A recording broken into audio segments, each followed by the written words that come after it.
Hello, friends. It's time for the Day 2 build update for the Paladin. We've actually swapped quite a few things around. Obviously, as you can probably see by the giant glowing aura, we did transition to full Griswolds early in the day. So the start of the day, we picked up our Griswold Scepter as well as our Griswold Shield and just kind of made the set complete. Started transitioning into more of a later game Holy Bolt FOH build, and I was farming for quite a few hours. One thing that did change is I made the decision to move into HFreeze Sacrifice.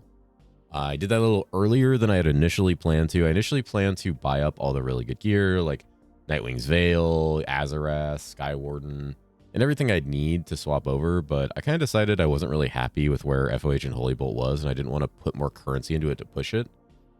I think it's a completely fine build. In fact, I think it's one of the best starters in the game, by far. I'm probably personally just getting a little bit of FOMO from not being able to blast maps as fast as I wanted. I was down to like 12 to 14 minute maps on Holy Bolt, which is pretty good, if we're being honest. That's very good for like tier 1s and tier 2s for a Holy Bolt build. And the investment I had in it was not super hard. My character just yelled retreat because I hit the wrong button. Like, the investment wasn't very high. I had the Grizz set, I had a +3 Calm Amulet, I had the full P-Combs. I was pretty far off. I didn't have an Annie yet. I didn't have a Torch yet. I had a lot of gear to increase for that Holy Bolt build. I definitely could have gotten that time down a lot. And if you wanted to invest in a build like that, you can invest into it a lot further. Get yourself into racks, get skill rings, get yourself maybe a Hand of Bless Light, get a plus, maybe Grizz is like a crazy chest piece. One of the greatest things, though, about the Griswold set is how much magic find you can get throwing topazes in here and here. This isn't even a 3-socket helm. You get a 5-socket Griswolds and throw like all Ists in it. You can go crazy high MF with a Griswold set and still easily clear T1 maps. And it's a vibe. The build is extremely safe. It's extremely, extremely safe. I was block capped. I had like 1200 HP. I just wasn't taking any damage. I just heal my Merc through everything. So I don't have any regrets playing Holy Bolt or FOH. I just want to try something new. So I started buying up all these offensive GCs to get myself ready because I wanted to go right into native HFreeze. I didn't really want to do the Runeward one. I like the native one more, and I think it's got better top-end scaling. So we went and we purchased that. We started swapping some gear around. The initial transition of it was a little rough, and that was just because I've never transitioned into this build so early. That's just a skill issue, honestly, knowledge and skill gap for me. So the early transition in was a little rough, even with all these skill GCs. So we started picking up little things to help. One major thing that I needed was Drackles for the life after each kill. I also have a life after kill gem I threw in this scepter. I only have a 3-socket Griswolds. The smart play here would be have a 5, and I'll explain why in a bit. But I bought a Sigurd's just to get myself a little tankier, not take as much damage. I'm obviously block cap still. I'll go over the skills in a minute. Recent purchases I've made, but I haven't mapped with yet because one of the big problems I found was attack rating. I got a Ravenfrost. Got myself Bolkathos Wedding Band. Just to kind of help with like the lifesteal. Obviously we got a lot of lifesteal now. Oh, hello. Thank you for the follow, friend. Good video. Very nice. So those things just kind of help facilitate the damage. I swapped to a Blessed Aim Merc. That way I could have better attack rating. My big problem was I just couldn't hit anything with Sacrifice. Because I had bad attack rating. I should end up throwing an Eth Rune in here for negative target defense. The play here, so I'm looking at my IS frames. I would like to try to hit 109, but to do that, I would need a like 4 or 5 socket Grizz so I could do multiple Shale Runes, and then put an Eth or 2 in there to get more ignore target defense. Ideally, I want to build an Infinity on the Merc, so I have more reduced target defense, as well as obviously Conviction for more damage from HFreeze.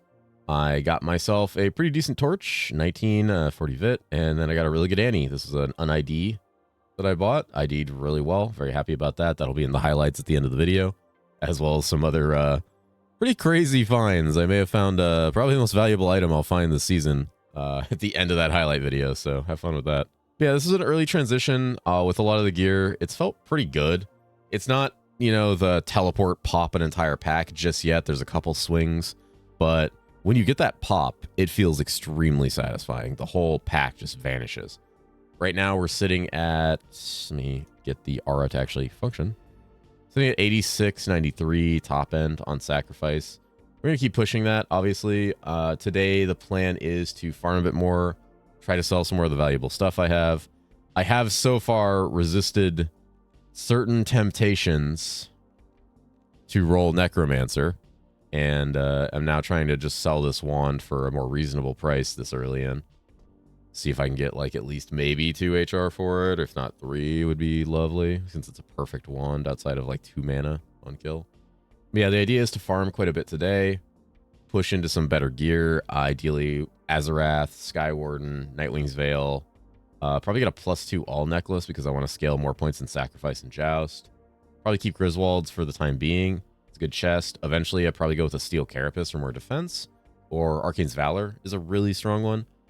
But those are the big items that I need to try to focus on right now. And then eventually I'll probably move this into a Snow Clash when I feel comfortable. Boots are kind of a toss-up. Thought about Gore Riders just for like, you know, that extra little bit of fizz damage. That fizz damage is going to like carry me. So I just have some MF HFD boots, though I have CBF from Ravenfrost now. Just any good boots with fast run walk and MF at this point are going to be a pretty hard carry, because I don't really care about anything else. The thing with the Grizz set is I'm so overcapped on my resistances, it's crazy. I don't need like any res. That'll obviously change once I swap off the Griswold set. And once I remove this shield that I've thrown 3 perfect diamonds in, it had 92 all res, so that'll be a big change. But yeah, I initially swapped to this with the idea that if I didn't like it, I would just swap to Necromancer with that wand that I have. Since everyone keeps memeing on me to either slam that wand or go play Necromancer with it, I'm not doing either. I'm trying to stick to the Paladin. I want to make Paladin work. I know Sacrifice Holy Freeze is really strong. One of my favorite farmers in the game. It just takes a bit to get there. Right now I have one 4/4 Cold Facet that I found. And I'm going to keep pushing to make this build work and feel really good. I know it's going to be awesome. And honestly, I should get it like really heavy online today. I can already do like 7 to 10 minute T1s and T2s pretty easily with this setup. And I think just being able to do that is going to let me farm quite a bit. If I had continued FOH and Holy Bolt, I probably would still be farming pretty well on just making some significant upgrades. The Annie and Torch probably would have helped that quite a bit, including things like a Hand of Blessed Light, like maybe either like probably like a Shaco, and then most likely a Herald of Zakarum here. And that would have really pushed me forward. And then, you know, 2+ skill rings and arachnids. All sorts of crazy stuff. You can get Holy Bolt FOH to a crazy level, to the point where you can just like FOH and delete packs in a T1. There's a world where I could have invested more in that, but since Holy Free Sacrifice is my endgame, I wanted to try pushing into it as soon as possible. But if you're a Holy Bolt enjoyer, I highly suggest just upgrading your gear, looking into some of those more expensive pieces, maybe some good corruptions, and just keep pushing it. Holy Bolt and FOH is good. Me swapping off of it is no way to take an indication it's not good. I just wanted to try something a little new, because I've played Holy Bolt FOH from start to very, very endgame T3 farming. And while it's not the fastest build, it's consistent, it's safe, and your merc never dies. So that's a plus. Anyway, I'll be live probably shortly after this video, and I'm going to be farming pretty much all day today before I have to go back to the horrid chains of capitalism and working tomorrow. After that, I'll be farming pretty much every day live on stream for the rest of the week. So I hope you're all having a great time with your season starts. I definitely am having a great time. It's been really fun chatting with everybody. I know I mentioned that in the last video too, but a lot of people have popped in and said hi, and it's been great. Cool to talk to people about their season starts, what they're doing, get ideas, talk about the game and like where it is, where it's going. It's a lot of fun. Having a great time in PD2. If you want to stop by today, I'll be live pretty much all day until most likely like past midnight PST, because I have no respect for my own sleep schedule, and we'll all be blasting and chatting. I'll put some highlights at the end of the video for some of the stuff that happened yesterday, some of the fun drops and things like that, and I hope you guys enjoy it. Anyway, I'm Sleepy Cat, and I'm tired. Good night. Shaco? I got a fucking Shaco? This could be the biggest slam of my life. Oh! It's not gonna be perfect. It's gonna be the shittiest Annie ever. Never mind. Hold immune, you fucker. Vial of Light Song? Whoa. Huh? Wait, what? Shit, chat, is that good? Chat, is that good? Guys, is that good? Wait, is that good? Is that good, guys? Who offered 6.9 mlems for Death's Web on the website?